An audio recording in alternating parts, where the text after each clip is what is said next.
मुसीबत आती है तो चारों तरफ से आती है। तो दोस्तों, एक लड़की रहती है, वो स्टेशन पे बैठी रहती है और ट्रेन का इंतजार करती है। ट्रेन बार बार जाती है विंडो पे पूछने के लिए, पूछताछ करने के लिए कि ट्रेन कब आएगी कब आएगी। ट्रेन 4 घंटे 5 घंटे लेट ही लेट रहती है और कहती ना, जब एक बार किसी को जरूरत रहती, मुसीबत आती है तो चारों तरफ से आती है। तो नमस्कार दोस्तों, मैं मधुलिका आप सबका स्वागत करती हूँ आपके अपने YouTube चैनल जिसका नाम है मधुलिका UPRPL। मैं हूँ मधुलिका। तो दोस्तों, आज मैं आप लोगों के साथ बहुत ही रोमांचक स्टोरी लेके आई हूँ। एक ये रियल स्टोरी है। कहते हैं कि मुसीबत आती है तो चारों तरफ से आती है। भगवान किसी की इतनी बड़ी कभी परीक्षा नहीं लेनी चाहिए कि वो दे ना सके। ऐसा भगवान करता ही क्यों है। तो दोस्तों, एक लड़की रहती है जिसका नाम कल्पना रहता है। वो स्टेशन में बैठी रहती है।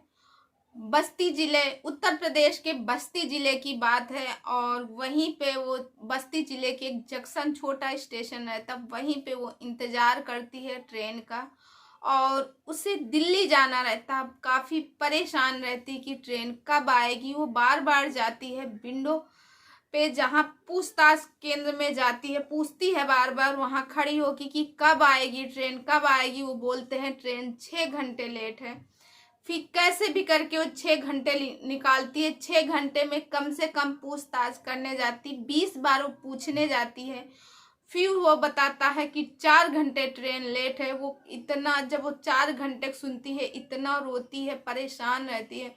उन्हें देख के जो बगल में उसके जो बैठे रहते लोग बाग, वो भी सोचते हैं ये लड़की इतना, आखिर ट्रेन लेट होने की वजह से ये इतना क्यों परेशान है, क्यों रो रही है। और जिससे वो बार बार पूछने जाती है, पूछताछ करने जाती है, वो कर्मचारी भी इसकी बातों से बहुत उसे गुस्सा भी आता है और परेशान भी रहता है कि आखिर इस लड़की को क्या हो गया जो थोड़ी थोड़ी देर में आके बार बार पूछती है आखिर ट्रेन कब आएगी, आप लोग क्यों नहीं कुछ करो। क्योंकि इन बातों का कोई मतलब नहीं रहता, वो जानती अच्छे से, मगर वो परेशान रहती। ना तो उसका मोबाइल में मन लगता, ना किसी चीज में मन लगता, वो परेशान रहती।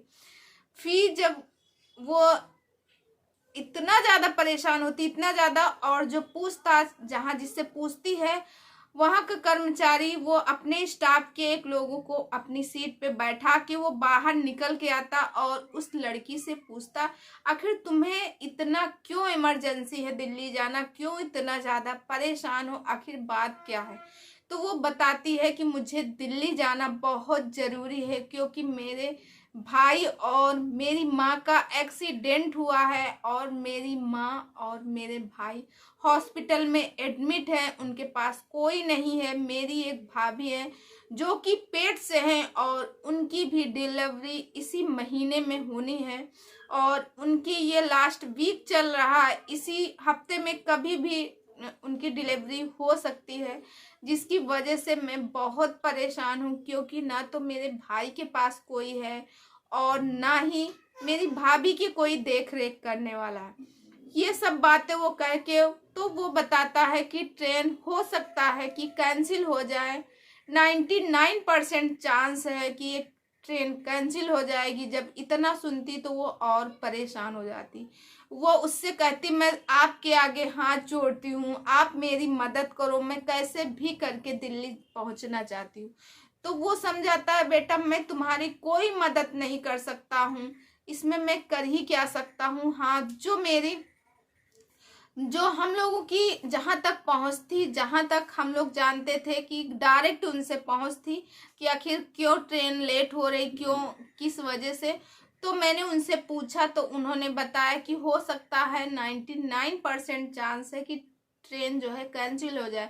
हम लोग ये ऐसे किसी को बता नहीं सकते। बेटा ये बात मैं तुम्हें बता रहा हूँ क्योंकि तुम्हें देख के तुम बहुत ज्यादा परेशान थी, जिसकी वजह से तुम्हें बता रहा हूँ कि ट्रेन लेट है, कैंसिल हो जाएगी। और ये बात तुम किसी से नहीं बताना और इससे ज्यादा मैं तुम्हें कुछ नहीं कर सकता हूँ। और इतना कह के वो भी परेशान रहता। वो वहां से जो कर्मचारी रहता वहां का चला जाता है अपनी ड्यूटी करने के लिए। अब लड़की बहुत ज़्यादा परेशान होती है, रात होते जाते हैं, रात के लगभग बज गए हैं, 1 बज गए हैं, वो परेशान रहते। और उतनी देर से एक लड़का वहीं पे बैठा उसे देख रहा था कल्पना को कि क्यों इसे ये इतना ज़्यादा रो रही, इतना ज़्यादा परेशान है, आखिर क्या बात है, चलो इससे पूछते हैं। तो वो जाके कल्पना से पूछता है कि आखिर बताओ, आपको भी दिल्ली जाना है, मुझे भी दिल्ली जाना है, मगर अब मैं भी जानता हूँ ट्रेन लेट है, ट्रेन देर से आएगी, क्या है, आपको इतना ज़्यादा क्यों परेशानी, क्यों आप रो रही हो। तो वो बताता है कि वो लड़की बताती है कि मुझे दिल्ली पहुंचना बहुत ज़रूरी है, और जो यहाँ के कर्मचारी हैं, मैंने पूछा, वो आके मुझे पर्सनल बताए हैं कि ये बात किसी से बताना नहीं, ट्रेन जो शायद कैंसिल हो सकती है, 99% चांस है।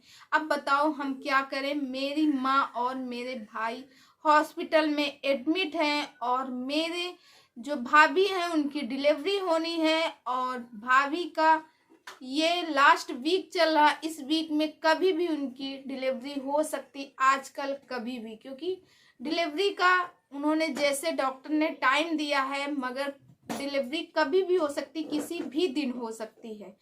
तो दोस्तों इसकी वजह से दोनों बहुत ज़्यादा परेशान रहते। वो कहते अच्छा ठीक है, तुम परेशान ना हो, मेरे पास एक उपाय है, मेरी पर्सनल गाड़ी है, क्या तुम उससे चलोगी दिल्ली, हो सकता है ट्रेन लेट हो, मुझे भी पहुंचना बहुत ज़रूरी है, तो मैं अपनी गाड़ी से जाऊंगा, अगर तुम्हें विश्वास हो तो तुम भी चल सकती हो।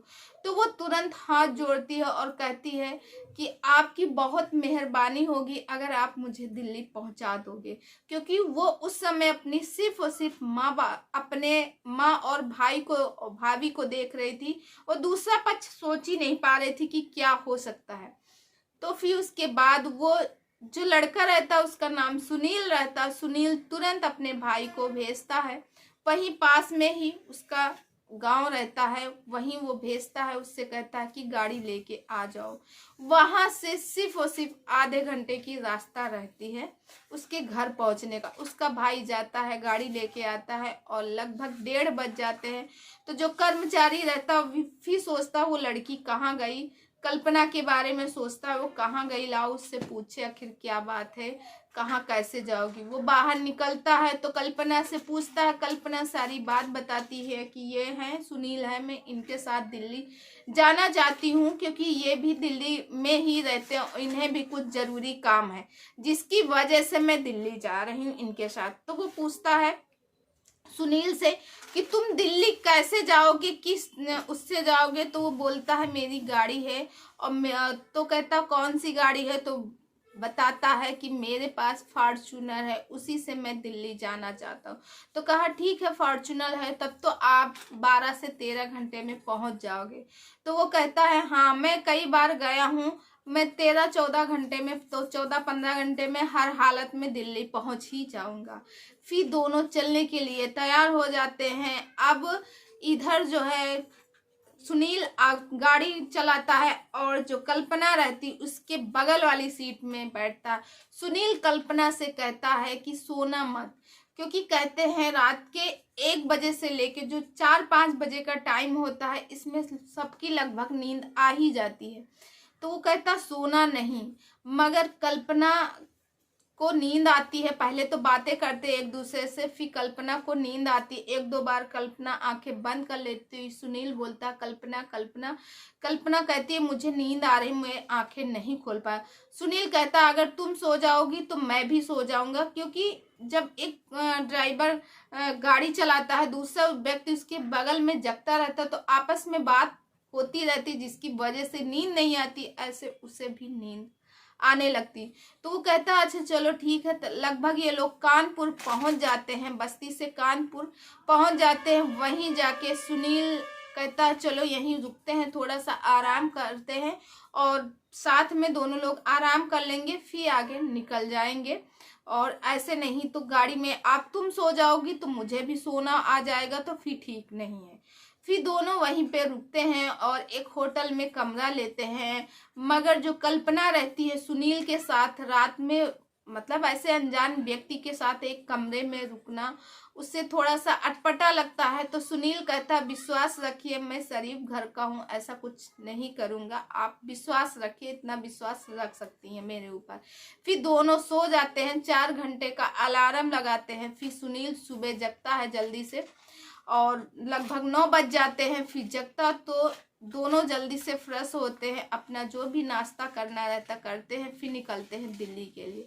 उसी बीच कहते ना मुसीबत एक मुसीबत गई नहीं दूसरी आ जाती, क्योंकि कल्पना खुश थी कि चलो हम दिल्ली पहुंच जाएंगे, मगर उसको क्या पता था उससे बड़ी मुसीबत मेरे सामने आ जाएगी। फिर वहीं पे कल्पना की भाभी का फोन आता है। कल्पना उससे बात करती, बताती है कि मैं ऐसे ऐसे आ रही हूँ, आप परेशान मत होइए। फिर उसके बाद कल्पना की एक सहेली का फोन आता है। जब कल्पना की सहेली का फोन आता है, कल्पना फोन उठाती है तो उसकी सहेली बताती है, अरे कल्पना, तुम्हारा बॉयफ्रेंड नीतीश वो शादी कर रहा है। तो कहती क्या बक रही हो? तो वो कहती हाँ, तुम्हारा बॉयफ्रेंड नीतीश जो है वो शादी कर रहा है। और तो कहती शादी उसकी कब है? तो कहते हैं ठीक 2 दिन बाद उसकी शादी है, तुम्हें नहीं पता? तो वो कहती नहीं, मेरा तो वो आजकल वो मुझसे गुस्सा है, मुझसे बात नहीं करता, मेरा तो फोन ही नहीं उठाता। उसी समय उसका कट जाता फोन और वो रोने लगती है। तो जो उसके बगल में सुनील बैठा रहता है वो कहता क्या बात हुई? तो वो बताती पूरी बात कि मेरा बॉयफ्रेंड है, वो मुझसे गुस्सा है और वो शादी कर रहा है।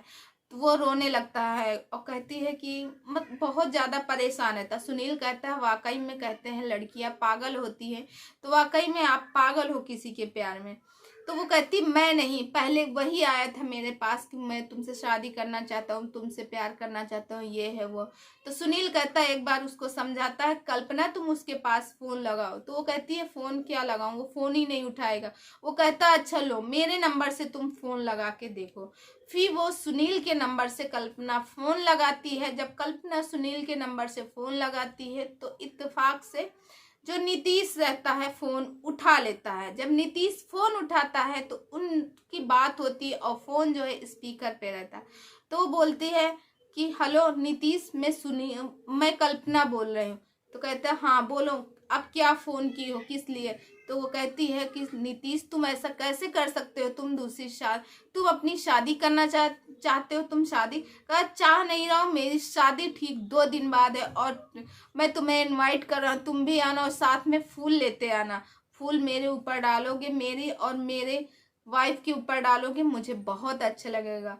तो वो कहती है कि नीतीश तुम ऐसा क्यों कर रहे हो, हमारा प्यार आज का नहीं, 5 साल से हम लोग एक दूसरे को जानते हैं, एक दूसरे से प्यार करते हैं। अच्छी तुम इसे प्यार कहती हो? तो उसने कहा कि तुम्हारे साथ प्यार करके मुझे आज तक मिला ही क्या है? नीतीश कहता है तो सुन, वो कहती है कल्पना क्यों, क्या नहीं मिला? हम लोग साथ में घूमे हैं, चिड़ियाघर गए हैं, ताजमहल देखे हैं और हर एक जगह तो गए हैं, फिर भी तुम ऐसा बोलो। कहें सिर्फ साथ में घूमने से कुछ नहीं होता, मैंने तुमसे कुछ मांगा था, कुछ कहा था करने के लिए, तुम तैयार नहीं हुई और तुमने एक बार नहीं मुझे कई बार इनकार किया है, तुमने आज तक मुझे नहीं दिया। तो वो कहती है कि तुम उसके पीछे मर रहे थे, इसकी वजह से तुम मुझसे शादी नहीं करना चाहते? कहे हाँ। कहे क्या जो लड़की से तुम शादी करना चाहते हो वो तुम्हारे साथ, उसने तुम्हारे साथ वैसा किया, तुमने किया उसके साथ? तो वो बोलता है हाँ मैंने उसके साथ किया, वो मेरा विश्वास, मैं तुमसे शादी नहीं, और तुम जरूर आना मेरी शादी में।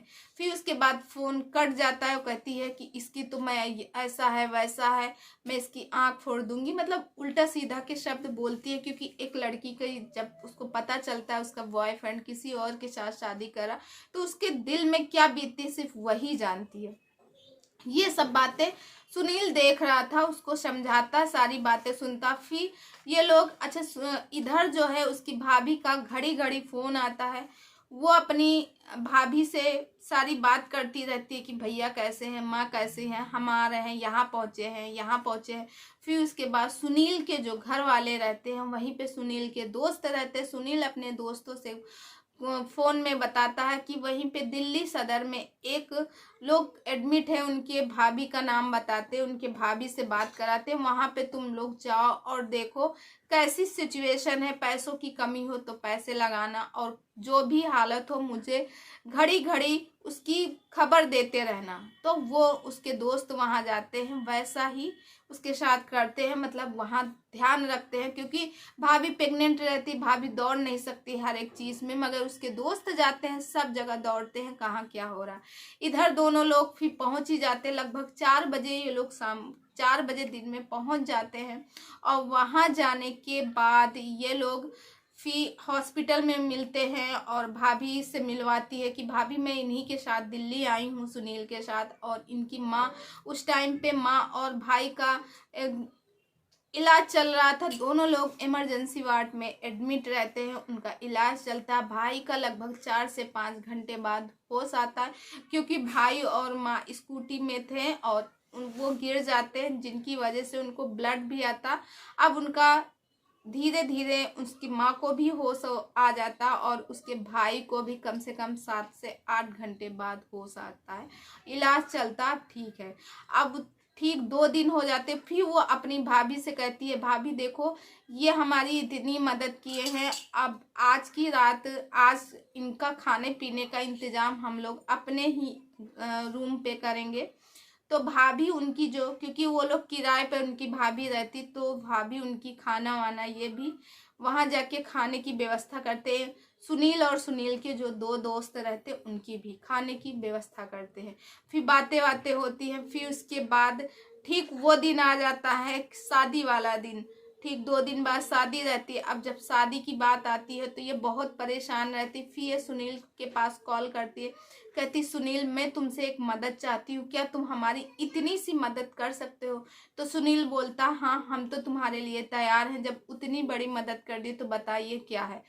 तो वो कहती है कल्पना कि चलो हमार नीतीश की शादी है, कल तुम मेरे साथ चलो और मेरे पति बन के चलो, और मैं वैसे ही चलूंगी जैसे एक नवविवाहिता रहती है, वैसे मैं तुम्हारे साथ रहूंगी, एकदम नई नवेली दुल्हन की तरह मैं सज के चलना चाहती हूँ। तो कहे वो तय, पहले तो ना बोलता, फिर कहता अच्छा चलो ठीक है मैं चलता। वो कहती है कि मैं उसको जलाना चाहती हूँ, उसको दिखाना चाहती हूँ कि तुमने नहीं मुझे छोड़ा है, मैंने तुम्हें खुद छोड़ा है। फिर उसके बाद वो जाती है वहां पे और देखती है शादी का माहौल रहता, जमाल होने जा रहा था, जमाल हो जाता। फिर स्टेज पे जाती, मिलती है और फिर नीतीश से कहती है नीतीश इनसे मिलो। नीतीश देखता है, जैसे ही कल्पना को देखता है, कल्पना बहुत सुंदर लगती है, क्योंकि कल्पना पहले भी बहुत सुंदर थी और साड़ी में इतनी प्यारी लगती, इतनी सुंदर लगती। और साथ में कहते ना, जब लड़कियों के ऊपर 16 श्रृंगार चढ़ता है तो वो और भी खिल जाती है, वैसे ही वो और भी सुंदर लग रही थी, बहुत ज्यादा खिल उठ रही थी उस समय। तो जैसे ही वो देखता है नीतीश एक बार कल्पना को, तो देखते रह जाता है। और उस जगह पे जो नीतीश की जिससे शादी हो रही थी वो लड़की फीकी पड़ रही थी, बल्कि वो ज्यादा उससे ज्यादा ब्राइडल में सजी हुई थी, मगर वो फीकी पड़ रही थी। और जो कल्पना है एकदम बहुत ही सुंदर लग रही थी। नीतीश ये सब देख के जल जाता है, क्योंकि सुनील और कल्पना की जोड़ी बहुत अच्छी लगती। फिर वो कल्पना मिलवाती है, कहती है ये मेरे हस्बैंड है, तुम मुझे नहीं, मैंने तुम्हें छोड़ा है, मैं तुम्हें देखना चाह रही थी कि तुम कैसे हो। और मेरी शादी के आज 1 डेढ़ महीने हो गए हैं। फिर दोनों वहाँ पे शादी का माहौल जो भी रहता है, वहाँ खुशी खुशी जो भी निपटाते हैं, और सामने वाले को ये दिखाते हैं कि हम पति पत्नी हैं, एकदम एकदम कपिल की तरह डांस करते हैं, रहते हैं, खाते पीते हैं। ये सब नीतीश देखता रहता। फिर वापस चले आते हैं। अच्छा, उसके बाद फिर करीब 4 से 5 दिन बाद उसके माँ और उसके भाई जो है हॉस्पिटल से डिस्चार्ज होके घर आ जाते हैं। इधर सुनील भी अपने जिस काम के लिए गया था, जिस वजह से वो अपने यहाँ, क्योंकि उसका बिजनेस रहता है, वो अपने बिजनेस में लग जाता है। और इधर जो कल्पना रहती है वो अलग हो जाती उससे। फिर उसके बाद एक दिन जो सुनील रहता वो आता है कल्पना के यहाँ उसकी माँ को और उसके भाई को देखने। सारी बात होती है, उसकी भाभी कहती है अब कल्पना के लिए मुझे रिश्ता देखना होगा, और उधर उसकी भाभी की डिलीवरी भी हो जाती है, क्योंकि भाभी की डिलीवरी उसी मंथ होनी थी, यानी उसी वीक में, और उनको एक बेटा होता, उनकी भाभी की नॉर्मल डिलीवरी होती है। तो यह सब हो जाता, फिर उसके बाद वो सारे लोग घर में आ जाते हैं। जब वो मिलने आता है सुनील, तो उसकी भाभी और उसके माँ कहते हैं कि मुझे एक लड़का चाहिए और मैं कल्पना के लिए। इसके बाद वो कहते हैं कि मैं तो ऐसी लड़की के साथ तैयार ही हूँ। तो कल्पना कहती है सुनील से, साइड में जाके बात करती, तुम मुझे जानते हो ना कि मैं तो किसी और से प्यार करती थी, मेरे साथ कहे मैं जानता हूँ, और मुझे तुम्हारे नज़रों में मैं तो गिर चुकी हूँ। तो वो कहता नहीं, तुम्हारी इज्जत और बढ़ गई, क्योंकि तुम एक लड़के से प्यार करती थी, उसके बावजूद भी तुमने उसे अपने आप को छूने नहीं दिया। 4 साल से तुम लोग एक दूसरे से बात करती थी, मैंने सारी बातें सुनी थी, मुझे उसी दिन से विश्वास था कि मैं तुमसे ही शादी करूँगा, तुमसे ही प्यार करूँगा। फिर उसके बाद दोनों लोगों के घर वाले मान जाते हैं और धूमधाम से कल्पना और सुनील की शादी हो जाती है। फिर उसके बाद शादी के लगभग 1-1.5 महीने बाद दोनों लोग गांव आते हैं, और गांव आने के बाद स्टेशन में जो कर्मचारी रहते हैं उनसे जाके मिलते हैं, उन्हें धन्यवाद करते हैं और बताते हैं हमारी दोनों लोगों की शादी हो गई। तो कल्पना और सुनील सुखी पूर्वक हैं। तो दोस्तों ये आपको कहानी कैसी लगी कमेंट करके ज़रूर बताइएगा, और ये कोई फेक स्टोरी नहीं है, ये एक रियल स्टोरी है। तो दोस्तों इस वीडियो को यहीं करती बंद, और आई होप आप लोगों को मेरी ये स्टोरी अच्छी लगी होगी। अच्छी लगी हो तो लाइक कमेंट और शेयर ज़रूर कीजिएगा, और कमेंट करके ज़रूर बताइएगा कि हमारी स्टोरी कैसी लगी, क्योंकि आपके कमेंट से हमें मोटिवेशन बढ़ता है। और दोस्तों साथ में मेरे चैनल को सब्सक्राइब भी कर लीजिए, क्योंकि मेरा हौसला इसी तरह बढ़ता रहेगा, और मैं आप लोगों के लिए एक एक नई सी नई अच्छी सी अच्छी कहानी लेके आया करूँगी। तो इसी के साथ बोल